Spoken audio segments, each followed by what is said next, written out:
I want to call the meeting to order, please. It is Thursday, May 23rd. This is the Washoe County District Board of Health meeting. And we've got, first thing to do is we're going to have a roll call for quorum, please. John Novak, Chair. Here. Michael Brown, Vice Chair. Here. Oscar Delgado. Here. Christopher Dare. Here. Rika Danko. Here. Tom Young. Here. Marcia Burke-Bigler is absent. And we have a quorum. Good, thank you very much. Let's have Pledge of Allegiance. And Mr. Young, can you lead us, please? Absolutely. Join me in the Pledge of Allegiance to our flag. I pledge allegiance to the flag of the United States of America and to the republic for which it stands, one nation, under God, indivisible, with liberty and justice for all.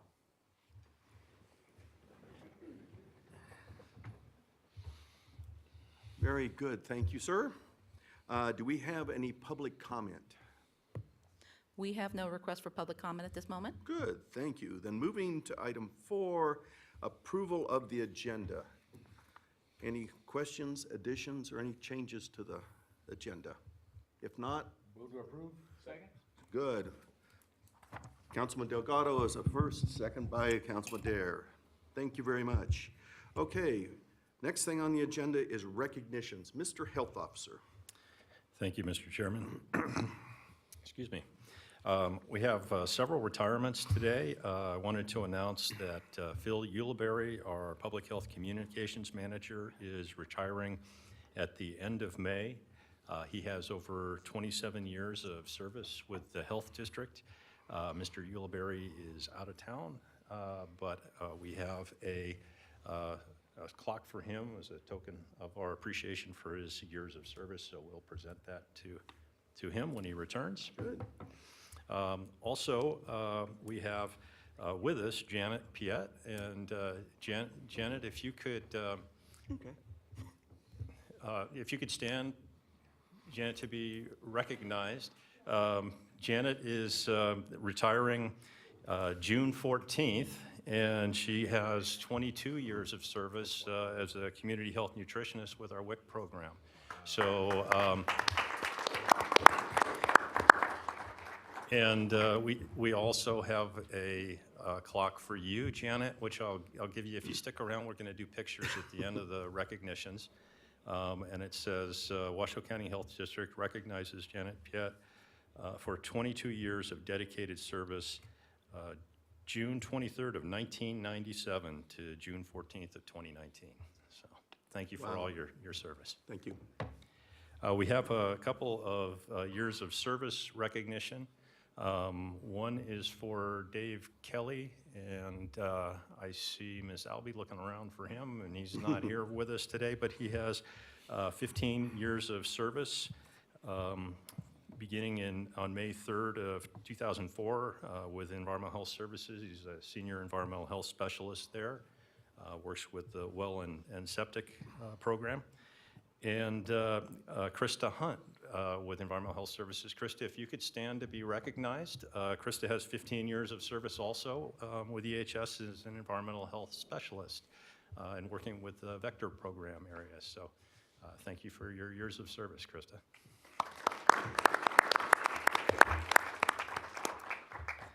And then we'd have a new hire in CCHS, Tasha Pascal, and I would ask Mr. Cutts if he could bring Tasha down and do an introduction. Good afternoon, Mr. Chair, members of the Board of Health. Steve Cutts for the record, CCHS Division Director. This afternoon, I'd like to introduce Tasha Pascal. She is with our immunization program. Tasha most recently worked at a local pediatrician's office and has experience administering vaccines and working with our Vaccines for Children program. Prior to becoming a nurse, she worked at the Desert Research Institute, and we are very happy to have Tasha. She's a perfect fit for our program, given her experience, and we look forward to a long career here at the Health District with her. Good. Welcome. Thank you very much. Next, we have Shining Stars, and as you recall, this is our recognition program for outstanding customer service or excellent performance for the health district, and we've got 4 that I want to recognize that have received 3 Shining Stars. Chantel Batten, I don't see Chantel here. Michael Lupin, also with CCHS or EHS, and Wesley Rubio. So they're busy working. Don Spinola has 3 Shining Stars, so congratulations. 4 Shining Stars now. Okay, congratulations, Don. And then we have a couple of Shining Star recipients today with 10 Shining Stars. Holly McGee with our TB program. Holly's there in the back, so congratulations, Holly. And Mary Ellen Matzel with CCHS, and I'm not seeing her here. And then also backed by Holly, we've got an impressive 20 Shining Stars for Lorena Solario, also with the TB program. So congratulations, and stick around. We'll get pictures here in just a minute. So I have if I can move on with Please do. proclamations. Then we'll get pictures. Let me run down front, and I believe that Ms. Conti is going to accept this proclamation.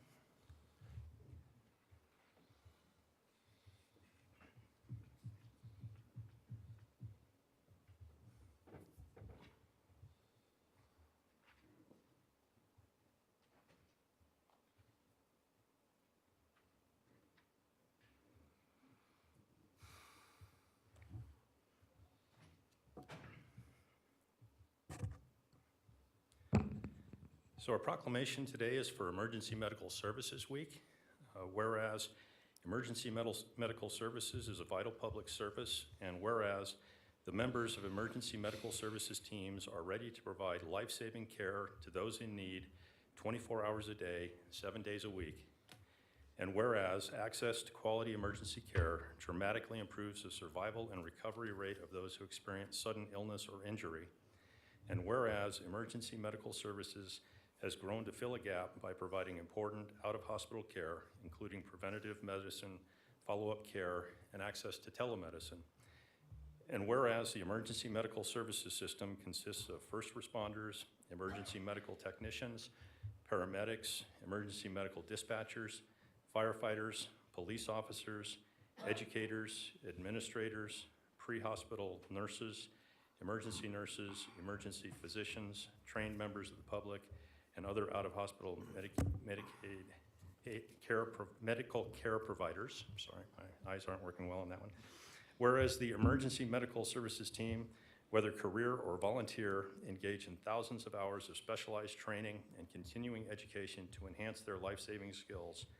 And whereas it is appropriate to recognize the value and the accomplishments of emergency medical services providers by designating Emergency Medical Services Week, now therefore be it resolved that the Washoe County District Board of Health does hereby proclaim the week of May 19th to 25th, 2019 as Emergency Medical Services Week with the theme Beyond the Call in Washoe County, Nevada, adopted this 23rd day of May 2019.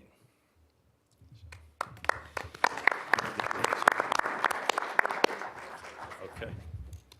I would like to recognize the first responders that are here that we owe a great deal to. We've got Reno Fires here, North Lake Tahoe Fire District, REMSA, the Mount Rose Ski Patrol, Sparks Fire, and Truckee Meadows Fire Protection District. Thank you all for being here. Thank you for what you do every day, every night for all of us. So thank you very much.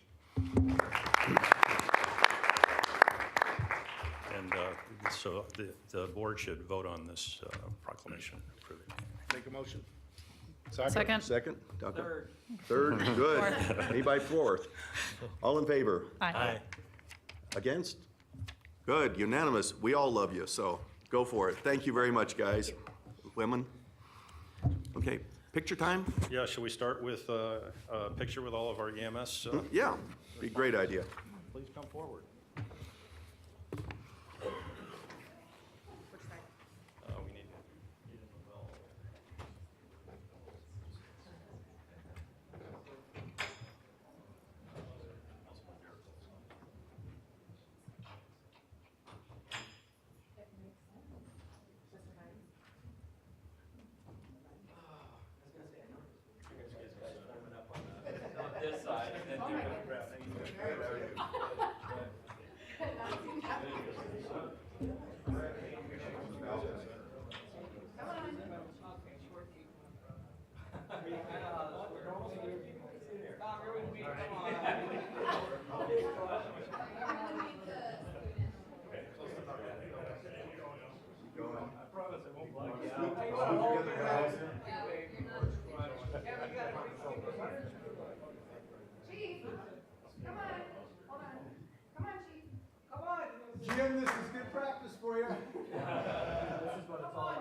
Okay.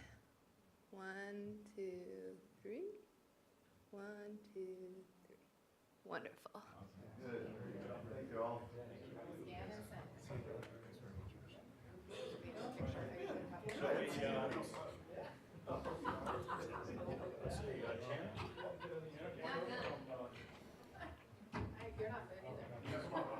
Ready to run. I don't want this face. Don't walk around.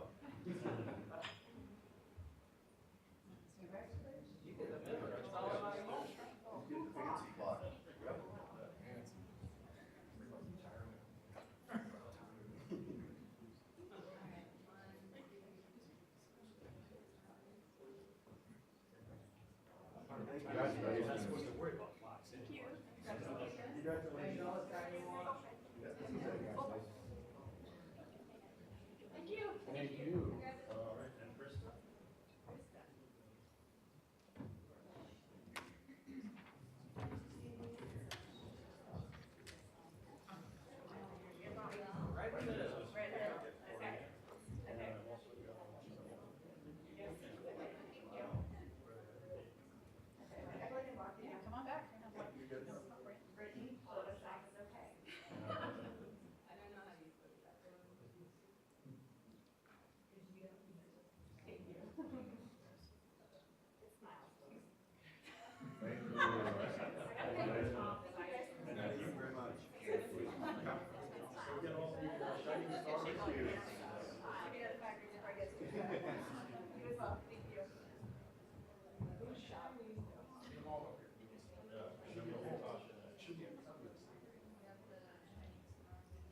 I don't know that we have a shining star. Yeah, it's on the cart over there on the bottom. It's over there?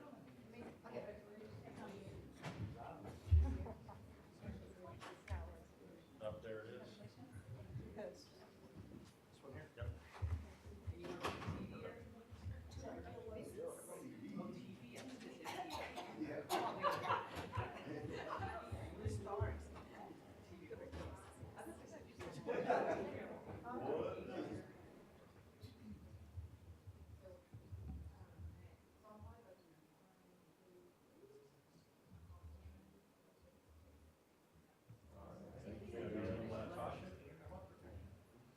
Oh, yeah, yeah.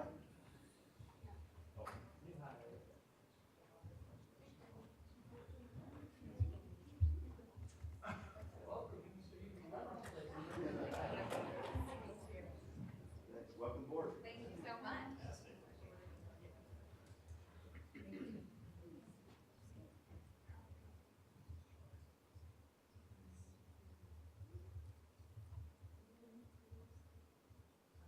Good.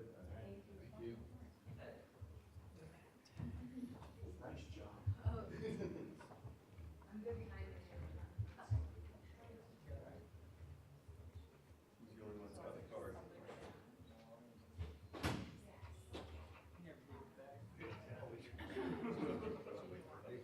Hey, I wouldn't either freaking out jail card. Exactly.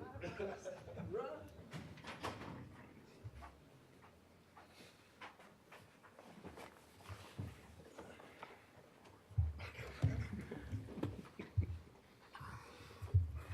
Okay, well, thank you all very much.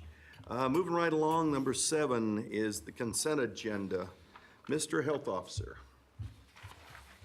All right, we have one item that we need to pull from the consent agenda today, and that is item 7F. It was a donation, and we'll bring this back if we need to. I think we have enough internal customers with the health district and the county, we may not need to do it. Am I not on? There you are. Oh, let me try this again. So we need to pull 7F from consent, and this is a donation item, and maybe we don't bring it back because I think we have enough internal customers, perhaps, with Good. the health district and the county for this equipment. Terrific, terrific. Okay. Pulling that one item, do I have a motion to accept the consent agenda? I move to approve the consent items A through E, and then also G and H, excluding F. Second? Second. Good. second by Councilman Delgado. All in favor? Aye. Opposed? Carries unanimously. Good, moving right along. We have next the alternate care site exercise presentation. Ladies? Jackie, you can come up and join them too. I know what you do. She's the backbone of the program.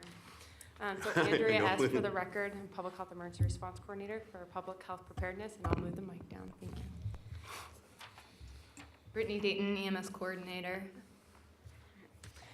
So I was asked to come present on our alternate care site exercise. I'm going to walk you through a timeline of what took place, but what you see here on the screen is not real. It is our moulage patients, and so there are some kind of graphic photos, but they're not real photos. So on April 25th, we started out with a tabletop exercise evaluating our evaluation committee. This committee has been designed to make the determination and recommendation if we need an alternate care site in our region. And then they will make the recommendation on which healthcare system will oversee that alternate care site. Continuing on that day, we started a joint information center. That joint information center ran from April 25th through May 2nd. Then we went on to a training component. So this actually took place over several days. We wanted to train our regional providers on how to set up alternate care sites in our region. And so REMSA, who houses these tents for us, developed a training program. We started out over 3 course days. We trained facilities how to set up the tent. REMSA provided a lot of instruction. And so it took us a really long time. I think it took us 6 hours the first day. Then on the second day, on April 29th, we set up another tent. This time we set it up at St. Mary's, and there we saw St. Mary's up there.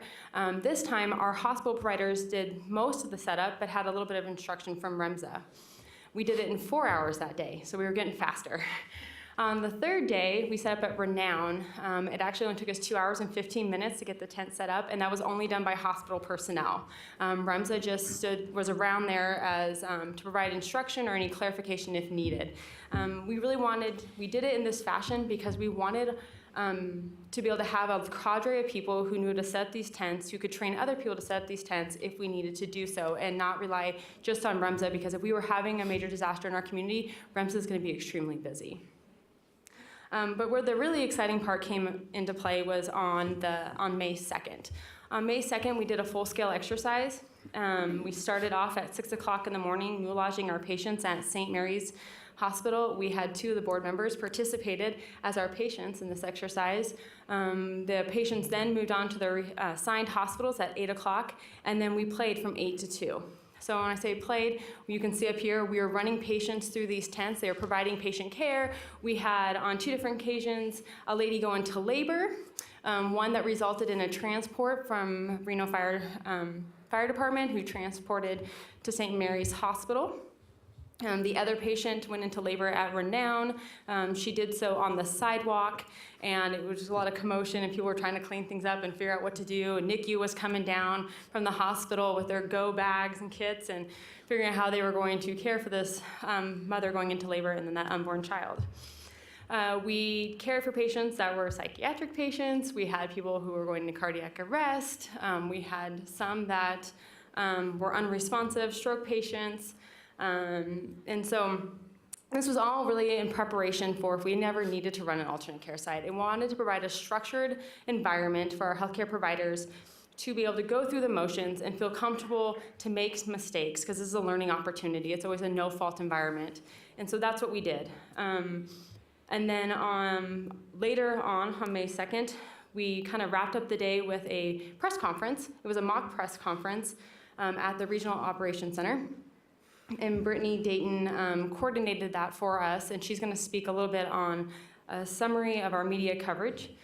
And then on May 3rd, so we're over a week out now, we tore down all of the tents, and this was again another exercise on learning that process from REMSA and being able to pack everything up. So I'm going to hand it over to Brittany and let her tell you about the media coverage.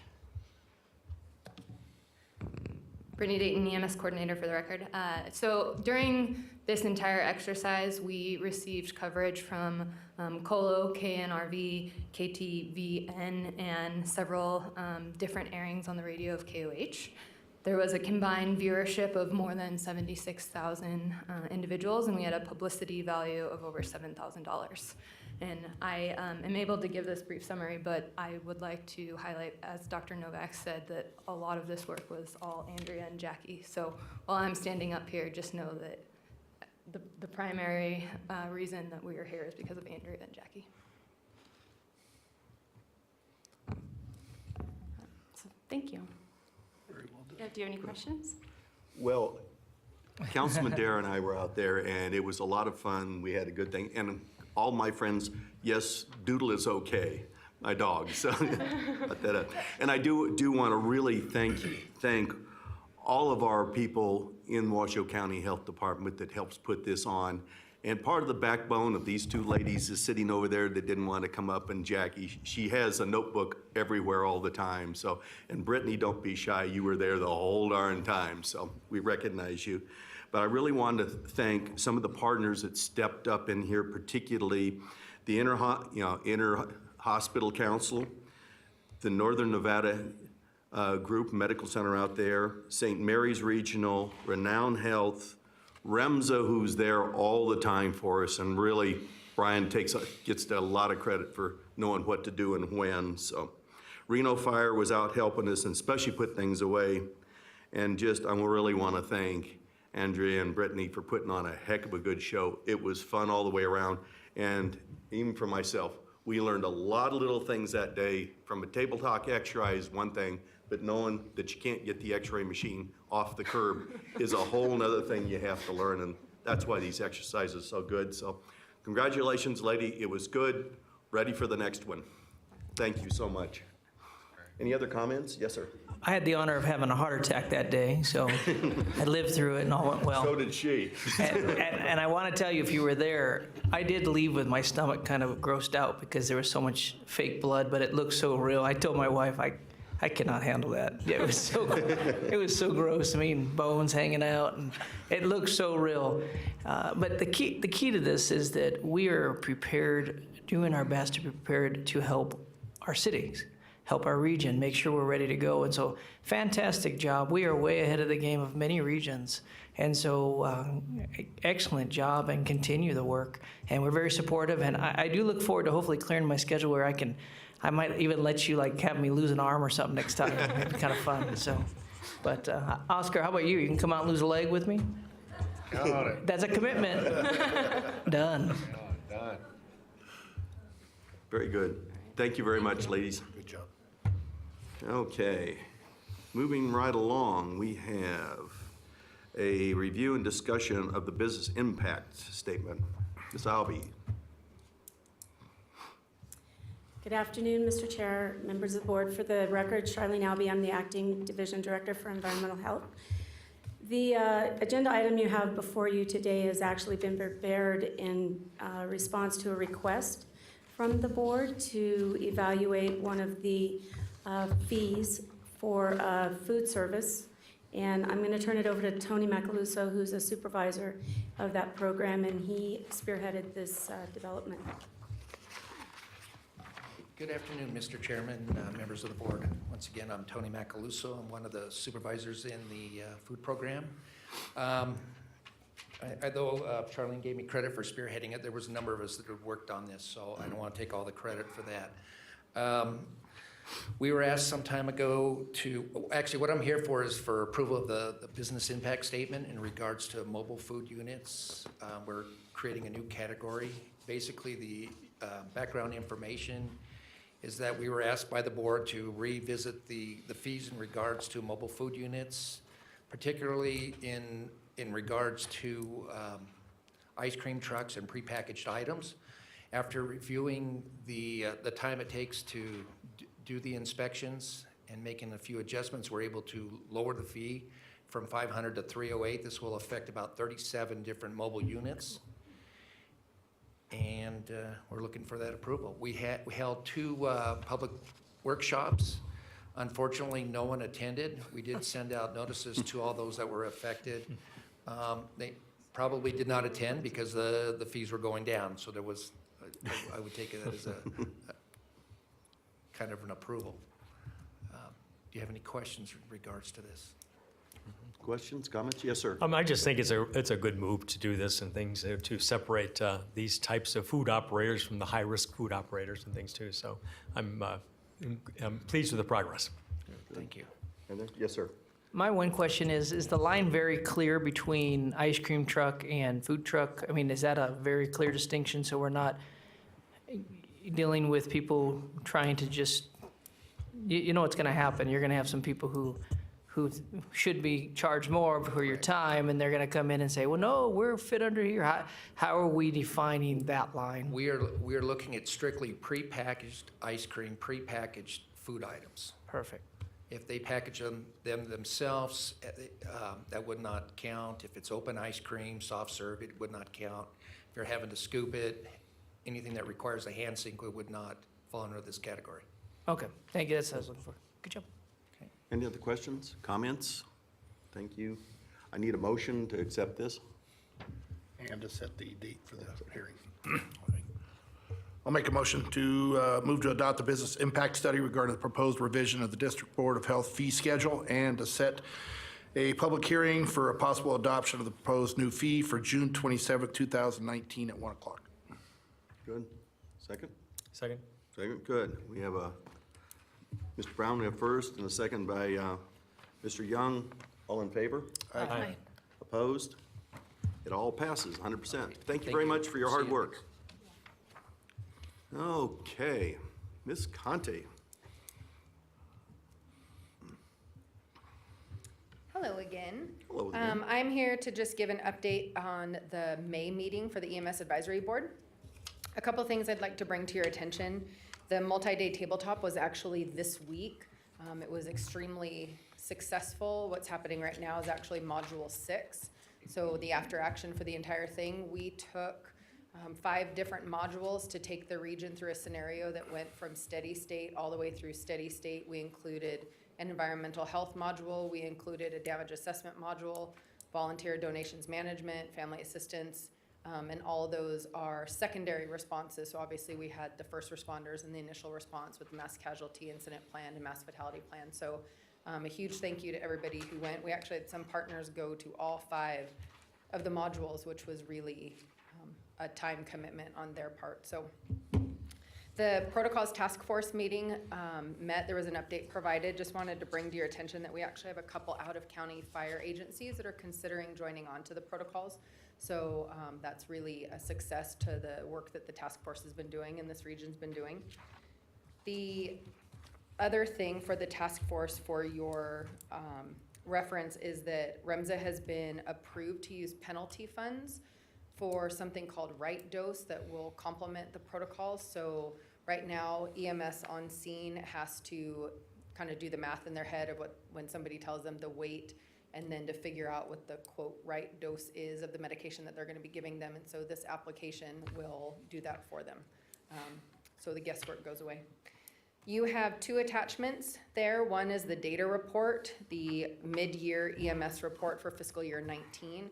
It also includes the Nurse Healthline and Omega call report out is in there, as well as the mutual aid agreements. That's also an annual strategic planning item.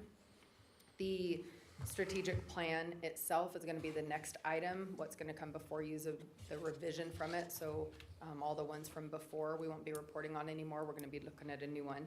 And then finally, the last thing just to point out is that Manager John Slaughter and Fire Chief Chris Maples, who also is in the audience right now, that was their last EMS Advisory Board meeting because they are going to go off and enjoy retirement. And so that means that today is Chief Maples' last District Board of Health meeting. So I'm available to answer any questions on any of those items or anything else. Any questions? Could Chief Maples give a speech? I'm just kidding. I'm just kidding. I was just kidding. Speak for you, buddy. It's not agendized. I knew his answer already. Good. Thank you very much. You're welcome. Okay, moving down the line, Mr. Dow. Oh, I'm sorry. Brittany, sorry. Ladies before gentlemen. All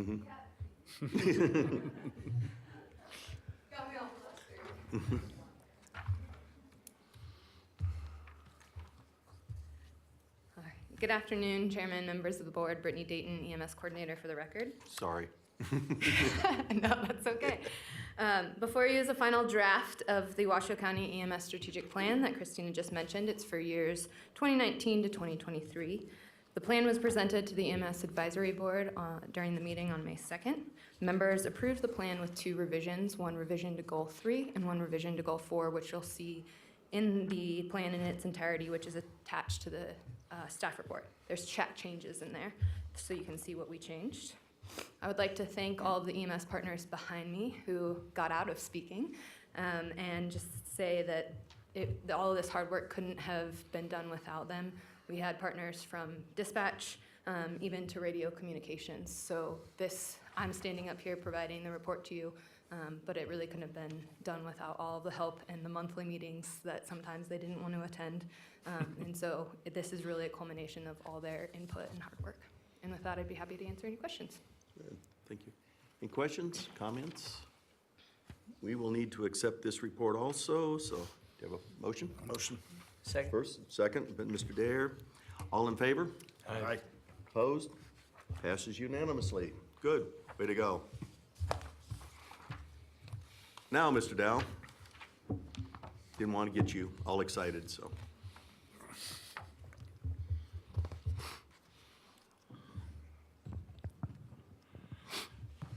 Good afternoon, Mr. Chairman, members of the board. For the record, Dean Dow, President and CEO of RMSA. And before you have a copy of April's compliance report, so I'm available to answer any questions. Questions, comments? A motion to accept the report? Motion to accept the report as presented. Second. Okay, way to go. We all in favor? Aye. Opposed? Nice report. Thank you. My length of time, good. This doesn't look like Alexa, but okay. No, unfortunately, you got me. I'm the third string, so. But thank you, Mr. Chairman, members of the board. Adam Hines, Director for RMSA. You have for review the Public Relations Report for the month of April.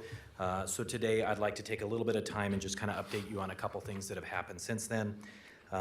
May is known for several health-related awareness campaigns. May is Mental Health Month. May is Stroke Awareness and Prevention Month, as well as anaphylaxis awareness. And so we took the time to record and post several videos on our digital platform, as well as make ourselves available for media partners to really push that campaign. If you'd like to view any of them, you can visit us at remsahealth.com. In addition, the third week of May is EMS Week. That's this week. This year's theme is Beyond the Call. RMSA planned a variety of events for crews and staff, including Enter to Win prizes, ice cream deliveries for management, continuing education opportunities, really to focus on crew health and well-being, visits from therapy dogs, as well as an awards luncheon, hosted coffee with a local coffee shop, and then complimentary yoga on Friday that Mr. Dow will be leading. Yesterday, we hosted an awards lunch and invited community partners. We know your schedules are extremely busy, and it's difficult to get away midday, but we want to at least thank Health Officer Dick as well as Councilman Dare for attending that event, as well as many other people, including Chief Maples and Dr. Todd. We are thrilled to be able to celebrate and recognize the hard work and important contributions that our support staff, ground, and air ambulance providers make here in Washoe County. And as a reminder, you can find RMSA on Facebook and LinkedIn to view all of those photos from our event. I'd be happy to entertain any questions. Any questions, comments? Yes, sir. I was going to say you threw a good party, and it was really great to see, just to hear all the awards. You have a lot of, sometimes first responders, you just don't get to hear a lot. We just say, thank you, yay, they did it. But there's a lot of details and a lot of sacrifice and a lot of, they just ran out and did it. And they had some incredible stories that we got to hear about. So thanks for doing that. And thanks for Thank you. Thank you for attending. Anything else? Good. Thank you very much. Thank you. Okay, item 13, update regarding bill draft request and bill drafts for the 2019 legislative session. The Chief Brown says there's only 11 more days, thank goodness. We hope. Thank you, Mr. Mr. Dick. Chair. And yes, 11 more days. I think it's getting busier and busier every day. So the last Friday was the deadline for passage of bills out of committee in the second house. And tomorrow is the deadline for passage of bills out of the second house. That's with the excluding the bills that are exempted or have a waiver.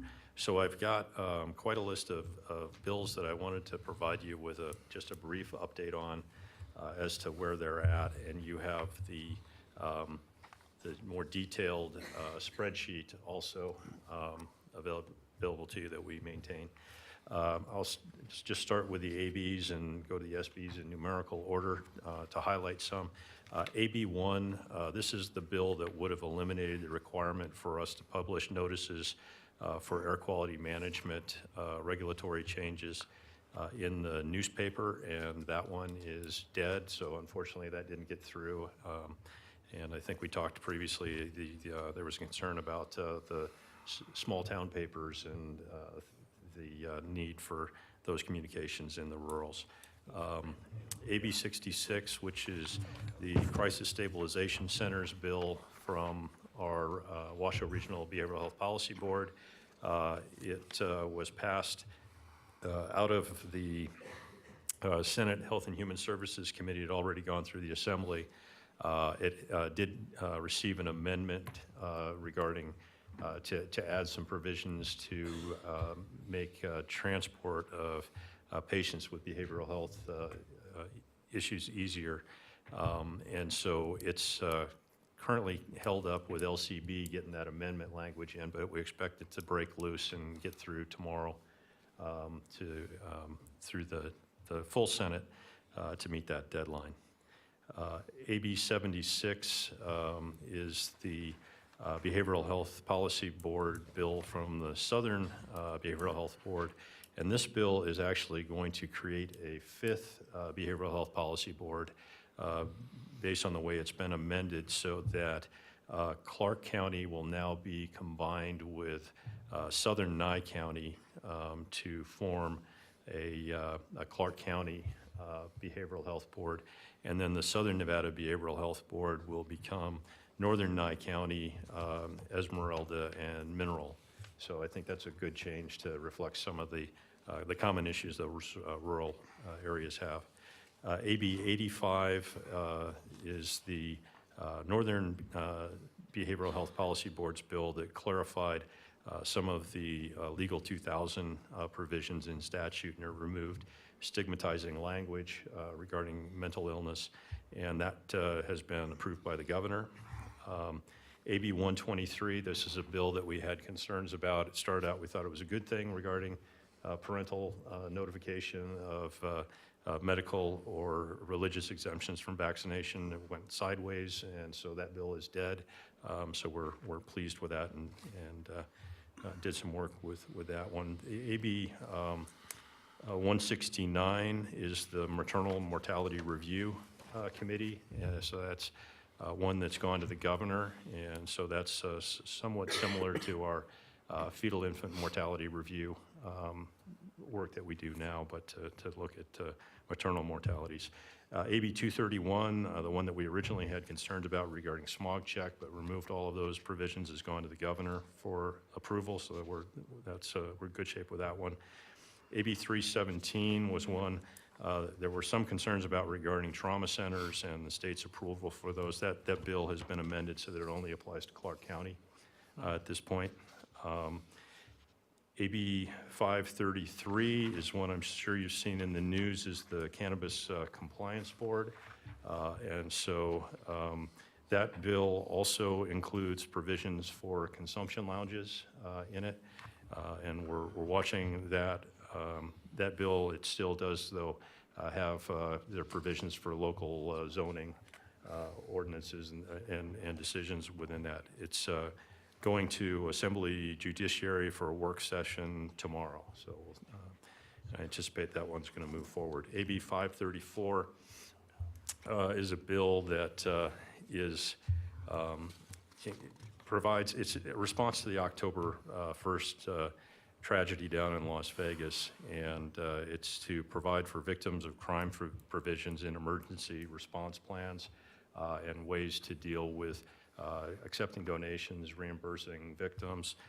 It also provides for the licensing boards to identify volunteers that are willing to help in emergencies. So that one, again, we're expecting to see move forward. SB 37 is the bill for marriage and family therapists and clinical professional counselors that would expand their scope of practice in Nevada to be able to treat psychotic disorders. So that's passed in the Assembly Committee and is to the Assembly. Hopefully we'll get through by tomorrow. SB 68 is a provisional registration of volunteer health practitioners. That one has been approved by the government, also a response to the October 1st tragedy, to be able to expedite getting health providers provisionally registered in those emergencies.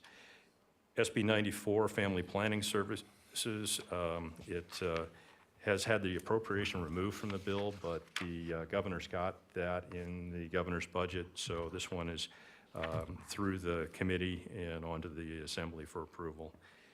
SB 104, this is one for affordable housing that allows local governments to change their impact fees, building fees and impact fees to incentivize affordable housing, and that's gone through both houses. SB 159 is the sunscreen bill, and that one has been approved by the governor. That allows for children to apply sunscreen in schools, wear sun hats. Important. Yeah. SB 171 is one that is to expand the minimum data set that we collect through the licensing boards regarding the practices of licensed healthcare providers. So we know what populations they're serving, can collect more information that helps with access issues. It also includes reporting of markers for chronic disease from laboratories. So that would be the A1C test results for diabetes. So this one is exempt, so we hope that that will move forward. There's going to be a lot of activity coming up on the big pile of exempt bills that are out there. SB 192, this one has been approved by the governor. It establishes minimum levels of health benefits that are required to be provided for that alternative minimum wage of $1 less if you provide the health care benefits. SB 204, this is one for school districts to maintain policies, prevention of suicides in grades 7 through 12. And so this one's through the Senate over to the Assembly, but it's been declared exempt. So hopefully we'll see that one move forward. SB 263, this is the one I've spoken about, that Senator Ratty's bill to regulate e-cigarettes more thoroughly by requiring licensing for wholesale and retail. There's a working group that's working around enforcement provisions for that. It's an other tobacco product tax that would be applied, so 30% at wholesale. We had originally, in the bill, there was a provision where some of the tax revenue would provide support for public health. That is not going to move forward, but what they're looking at now is a portion of that tax revenue, about $2.5 million, funding enforcement and prevention activities for e-cigarettes. So that's in the discussion phases. That bill is exempt. A significant issue is that this bill is subject to the 2/3 approval provisions because of the change in the licensing fees and the tax component. SB 270 is the Nevada Housing Crisis Response System, so that bill is moved through the houses and is enrolled for the governor's signature. This is to try to provide crisis response for people that are at risk of losing their housing so that we can keep them in their housing versus trying to help them once they're homeless and all the issues they face at that point. One of the things that we should be aware of in this bill is that it includes provisions that say that Health and Human Services can establish regulations that require entities that they're providing funding to participate in this response system. So it's unclear what that might look like, whether it's going to include public health or just be human services agencies, but there's the potential that there's some unfunded mandated impact to this down the road. SB 284 has gone and was signed by the governor. It's for HIV exposure and modernization of the approach in looking at statutes and regulations. Currently, there's been criminalization of people that are exposing others to HIV. With the advances that we've had in treatment of HIV, it can be treated to the point that it is not communicable anymore at those treated low levels. And so this is to work around how to fix that. And I wanted to let you know, Jen Howell with our Community Clinical Health Services program was invited to that signing ceremony with the governor. So nice recognition for her. SB 291 is testing of infants for preventable and inheritable disorders as recommended by Health Resources and Services Administration, HRSA, and requires that testing to be done by the Nevada Public Health Lab at UNR. And that one has also been enrolled for the governor's signature. SB 299 is one where it provides that the electric utility can provide incentives for school districts to support up to 75% of the costs of electric vehicle infrastructure or electric school buses. And so I just wanted to mention we are working with the Reno School District for the relocation of our Reno 4 air quality monitoring station over to Libby Booth. Mr. Jason Geddes with the school district had approached me with a request of whether we could help them buy electric school buses because they have their loading, child loading and unloading pretty close to where we have that monitoring station. So I suspect that he may have had something to do with helping to get this bill moved forward, and hopefully if they can get those buses, they can get them over to Libby Booth. On SB 312, paid sick leave for employees and businesses with 50 or more employees. It's been heard, but it's an exempt bill, so we'll see if that one makes it through. The SB 315 is the Rare Disease Advisory Council for Childhood Cancer and Awareness of Childhood Cancer. It provides for special license plates, and that's been through the second House passage yesterday.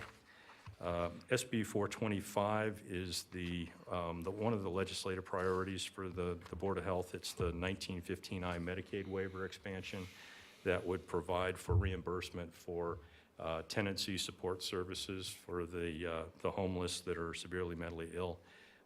So that one did have a hearing the other day, but it's an exempt bill. Hopefully we'll see that one move forward. SB 418, this is one that we really had a lot of concerns about, the raw milk bill.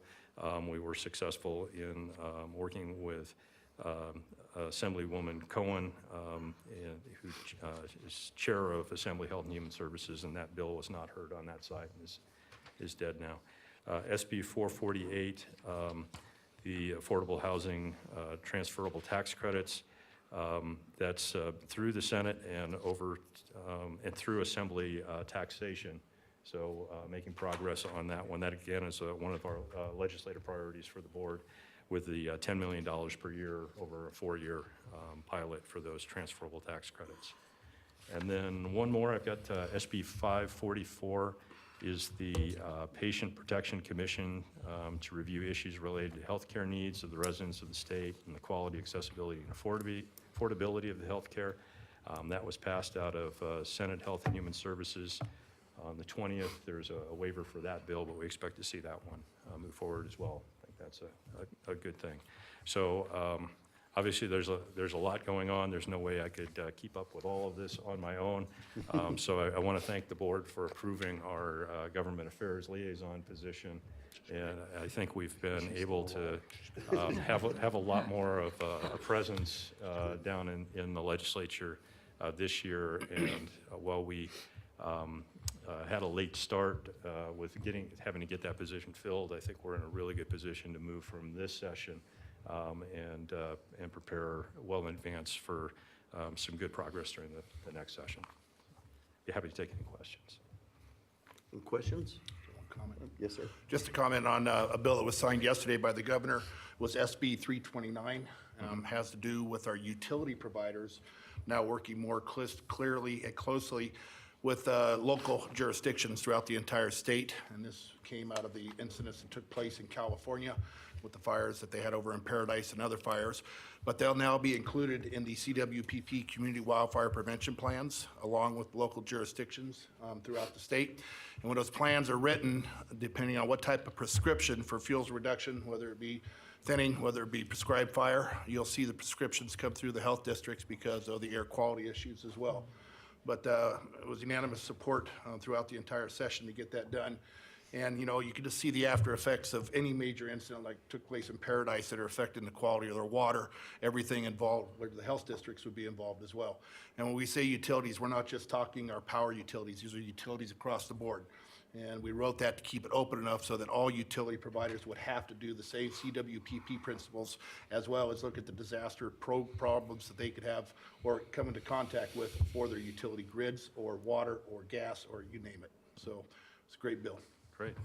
Thank you. I do want to acknowledge that Chief Brown had an awful lot to do with this bill and constantly from the start to the finish getting it pushed through. And I think it's a major effort for all of us in public health to this bill go through. So thank you, sir. Okay, I think we need to have action on this bill. Yes. Do I have a motion? Make a motion to accept as presented. First, Brown. Second, Delgado. All in favor? Aye. Opposed? Good, passed. Now we're down to the fun stuff. Yes, sir, Mr. Anaway. Hey, thank you. Good afternoon, Mr. Chair and members of the board. For the record, Daniel Inoue. I'm Acting Director for Air Quality Management. Wanted to give you an update on our air quality monitoring station relocation from downtown Reno to Libby Booth Elementary. Earlier this week, we submitted an application for a building permit to the City of Reno. NV Energy is finalizing plans to provide electrical service to that location. And we're currently in the process of obtaining bids for things like the shelter, the footings, and fencing as well. We'll be ready to go when the next fiscal year opens up on July 1st, and we hope to be collecting data by early summer of 2019. With that, I have any questions, I'd be happy to answer. No questions, comments? Okay, thank you, sir. Hopefully this project gets done sometime.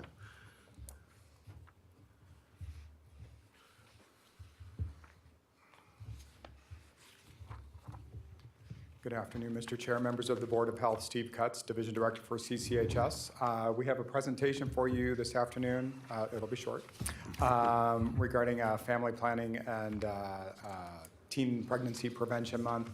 But before Lisa Lotritz provides that presentation, just wanted to see if you had any questions regarding this month's report.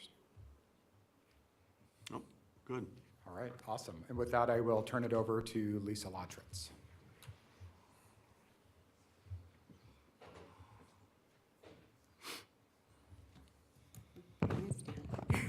Good afternoon, Lisa Lotritz. For the record, I'm the Public Health Nursing Supervisor for the Family Planning Program. I will be highlighting a couple parts of the Family Planning and Teen Health Mall program today, specifically teen pregnancy, as it is Teen Pregnancy Prevention Month. And I also wanted to update you on our project with the Washoe County Sheriff's Office. Oh, the clicker, okay.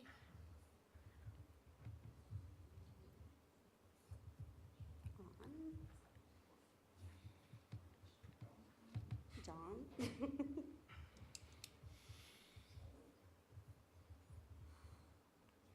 on.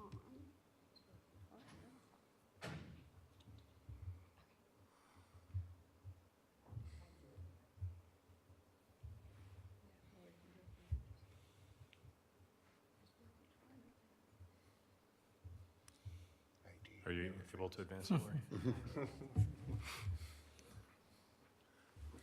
I'll just keep going. If there's any music, she's gonna have to sing. Well, I'll keep going. So I'm going to start with teen pregnancy. And pregnant adolescents are at a higher risk for negative health outcomes related to birth, which impact their life and their child's life. Teen mothers are more likely to be unmarried in pregnancy and abortion and are less likely to receive prenatal care. Children of teen mothers are more likely to drop out of high school, live in a single-parent home, become incarcerated, also give birth as a teen themselves, experience higher unemployment rates, and consequently are at risk for poor health outcomes throughout all life stages.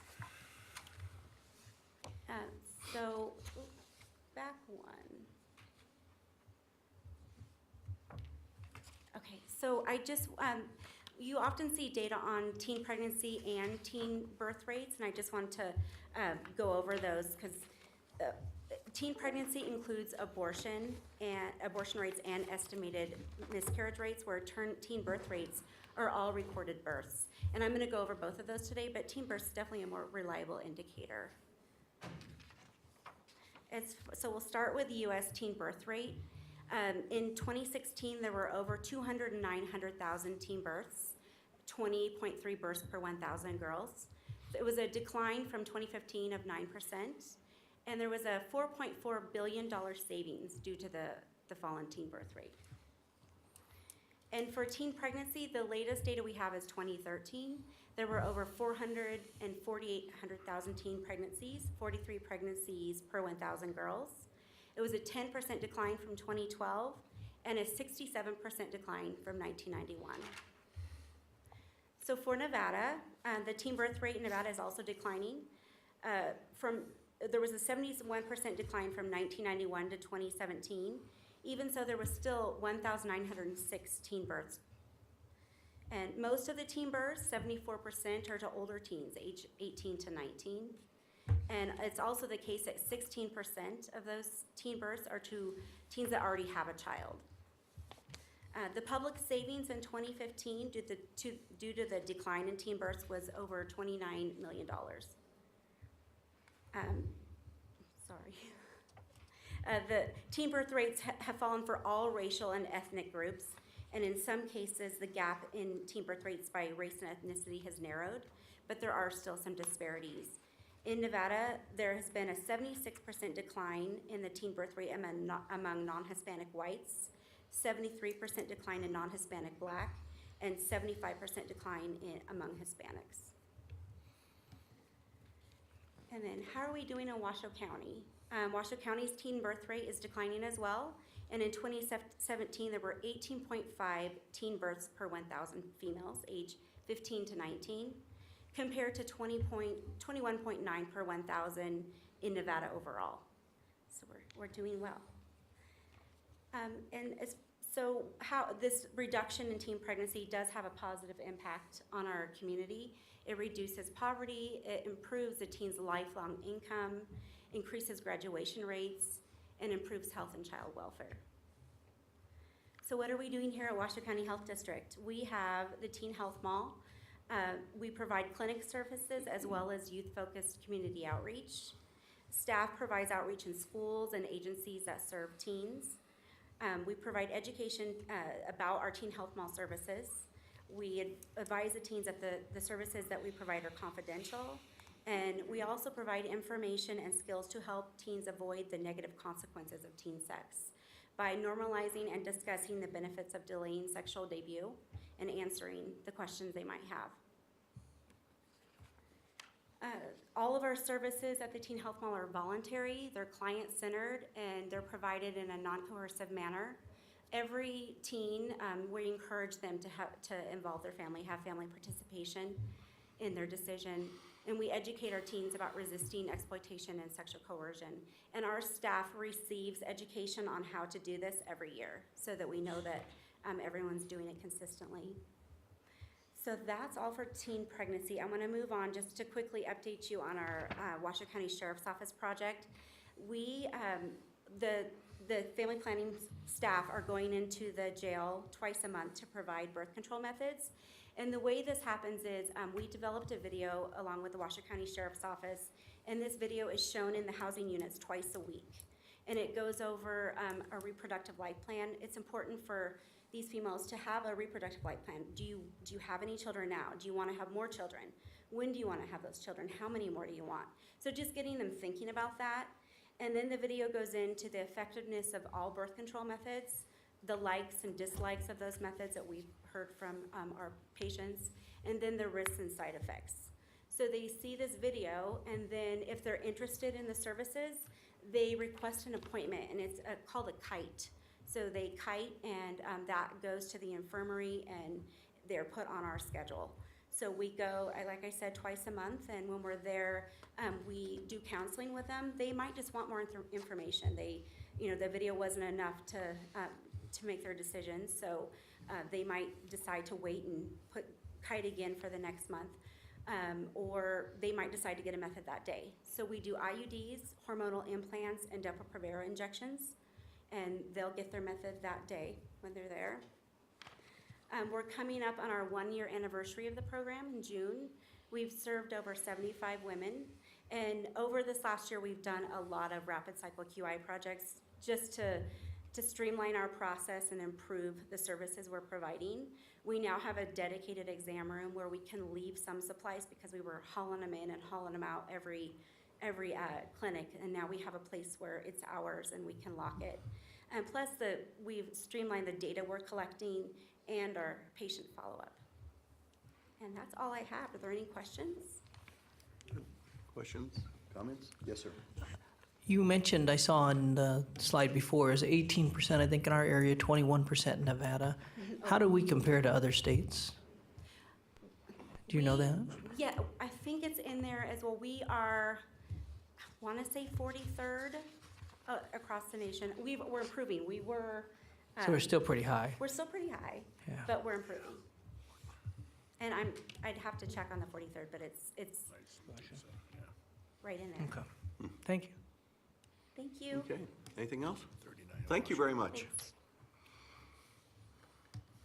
Actually, if I could, I Sure, think yes, I found sir. it for responding to Councilman Dara's question. It says Nevada ranks 33rd out of 50 states for the teen birth rate Oh, okay. and 41 out of 50 for the teen pregnancy rate. Okay. 41 out of 15. Mm-hmm. Yeah. Ms. Selby, go right ahead. Thank you, sir. Good afternoon again, Mr. Chair, members of the board. For the record, Charlene Albee, Acting Division Director for Environmental Health Services. I wanted to provide a little insight into the agenda item that was pulled off of consent. As is in the report, Vector is moving, closing their offices, their business office up at the Western Road facility, and that staff is actually moving back here to the county complex, and we'll have workstations set up here. Through the process of that, there's an awful lot of equipment, office equipment, that has been collected over the years. It's been kind of a good storage place and the drop zone for a lot of stuff. They have gone through and tried to organize and see what they really need and what they could go ahead and get rid of. Through the donation process, we pulled back from that and went ahead and offered it to the health district staff. Kim Franchi, the supervisor of that program, took about a bunch of pictures and put it out to the health district, and her comment was it's been kind of like a Craigslist, that we have a lot of stuff that staff have been taking cork boards off the wall and aerial videos and things that don't have property stickers on them. We're able to go ahead and get those done. There has not been a lot of call for the actual furniture itself. So we have reached out to the county CSD, and they've actually come in and said that they're basically willing to take all of it. They are in the process at the county budget. They just approved the funding of the NAMS facility, and so they're setting up a whole new office, and they're just taking whatever they can get. So Kim will be working with the FCO to make sure that we get all the paperwork done to track those property tags and get them where they need to be so our inventory is correct, making sure that we're meeting all our grant requirements. So that was kind of happened in a whirlwind, and that's why it was just better to pull that item off. As far as the division as a whole, I can tell you that we have a number of rapid QI projects going on. There's a lot of streamlining that we've done, and it really is not me more than just facilitating some communication.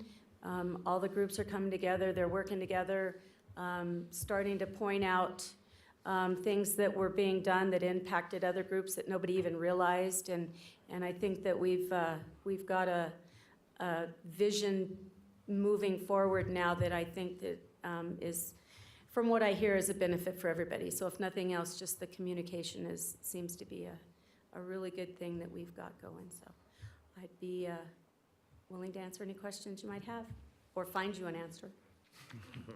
Anything? Good. Thank you very much. Thank you very much.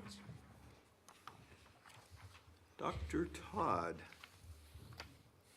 come and tell us about measles.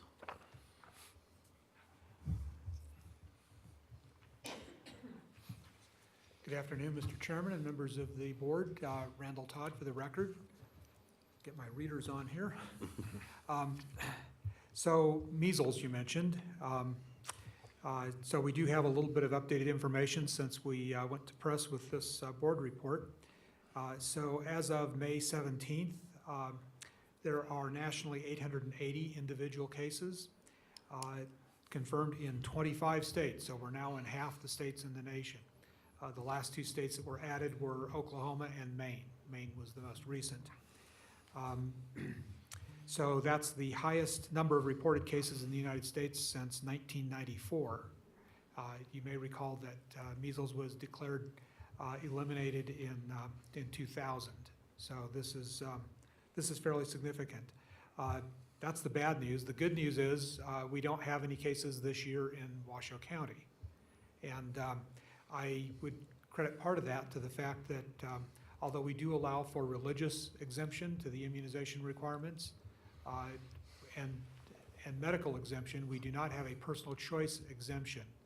Now, I think some people will claim a religious exemption even though what they really are after is a personal choice, but I think it does hold it back at least a little bit. At least that's my theory. So that's good news. In other communicable disease news, we have had a suspected case of AFM. That's acute flaccid myelitis, which is a polio-like syndrome. We have a 15-year-old who has presented with symptoms of this. We know it's not polio. It's kind of a mystery disease. It's still relatively rare, although it goes in every other year sequence. So even years, we see a lot more cases than we do in odd-numbered years. That being said, it's an odd year right now, and we have a potential case here in Washoe County. So that's been reported to CDC, and testing is still underway, so it's not been confirmed as yet, but that is of some concern. And then the only other thing I was going to talk to you about, but I don't think I need to because you had an excellent presentation on the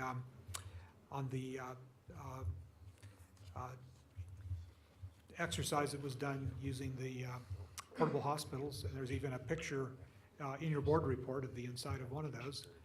So with that, I would entertain any questions you might have. Any questions? I just want to continue to request that as we talk about the measles, that if we get to a place where there's something we are going to react to in our community, that we work diligently to make sure city councils and groups are aware. And I know we might be away from that, but to me, watching this, it seems like we could be a day away from this. And so I would request for Sparks for you to come and do that. I think all of our regions, it would help us instead of trying to come up with answers. If there's problems, we'll be a part of the answer instead of us thinking we know what we're doing. Be happy to. Any other questions? I do have a question. Of these 800 and some confirmed cases, Yes. how many cases of measles are really out there? Is this one confirmed case represents 1,000 real cases? You know, I don't really know the answer to that. I suspect that there are some cases that we don't know about that aren't reflected in that number, but I've not seen any estimates as to, how many more there might be beyond that estimate. Okay. I'm just curious, because it always happens. There's a lot more cases out there than Absolutely. confirmed, so. Good. Thank you, Ed. Anybody else? Good. Thank you very much. Okay, wrap up, Mr. Health Officer. All right, thank you, Mr. Chair. Public health accreditation, we did have a number of items that were reopened after our site review team reviewed the pile of documents we had provided. So we're working on those and need to have those, anything resubmitted by the end of this month. We're still on track for the June 24th and 25th site visit. Wanted to spend a little bit of time talking about an exercise that we participated with along with Carson City Health and Human Services, Southern Nevada Health District with the state on crisis standards of care. And so this is if we have a situation in which our resources are overwhelmed, and that's going to be on for a continuing basis of 96 hours or more, that we are no longer able to provide health care based on the individual needs just because we don't have enough medical resources to provide that to everybody in the population. At that point, we switched to a crisis standards of care approach in which we're trying to provide health care that's of most benefit to the population of the community. And so this exercise was based on the approach that the state has established through their plan, in which a state disaster medical advisory committee is formed. This is after there's an emergency declaration from a county or a state emergency declaration. If it's from the county, it goes to the state. The state would assemble this advisory committee, and they would make recommendations to the governor on what those crisis standards of care would be. And that would be, for instance, there may not be enough ventilators available for everybody that needs them. And so this would be somewhat of a triage type approach to identify what's the best benefit of the ventilators that are available for the people that may need them, and to provide that care to those people. So I think it was a very worthwhile exercise to go through. And I think it also points to the work not just that we're doing here in the county, but that the state is engaged with the local health districts on how we respond to these problems that might occur if we have a major earthquake disaster, or if we have a pandemic or other situations. So I just wanted to highlight that for the board. And then Truckee Meadows Healthy Communities. We had a family health festival that was held on Monday of this week over at Sparks Christian Fellowship, and we had, I think, 650 or more people attend that. Through the Family Health Festival, provided a number of vaccinations to help with back to school to prepare families for the fall. And so I wanted to thank the team of regional partners that work with us in Truckee Meadows Healthy Communities to put those on. And then today, the Truckee Meadows Healthy Communities has partnered with the TMRPA Governing Board, and we've found funding, raised funding for enterprise community partners through the regional strategy on housing affordability. And that is being presented today, right now, at the 2 o'clock meeting of the TMRPA Governing Board for their, hopefully their acceptance with the idea being that there's an opportunity to roll components of that into the regional plan that's being prepared right now. That report includes a number of recommendations about how policies could be developed across the jurisdictions in the community to provide us with more tools to help support affordable housing. And there are a lot of tools that are available. We don't have very many of those tools in our toolkits locally. And so there's the hope that we have that we can work regionally, and the jurisdictions will be willing to explore some of these options to provide better housing opportunities. We all know that having a roof over one's head, having stable housing is really critical to maintaining good health. So that's happening today. And then I also wanted to recognize, and I think that we have a picture of, wanted to recognize Mr. Steve Cutts, who I had the privilege of attending the Silver Syringe Awards dinner with him and some of the immunization staff. And he was awarded the Platinum Syringe Award for his vision, leadership, and dedication to immunization. And this is an award that they don't give out every year. So it's sort of a lifetime achievement award, I would say, for Mr. Cutts from Immunize Nevada and the Silver Syringe Award. So congratulations, Mr. Cutts, on your prestigious award.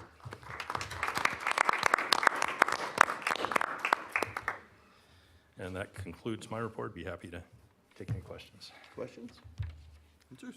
Good, thank you very much. Do we have any comments by the board? Anything you want to see on agendas in the future? Hearing none, okay, good. Any public comments? No public comments at this time. Good. Well, I will take a motion to adjourn this. So moved. Second. Sound good. All in favor? Aye. Aye. See you again next month. Thank you very much. Have a good day.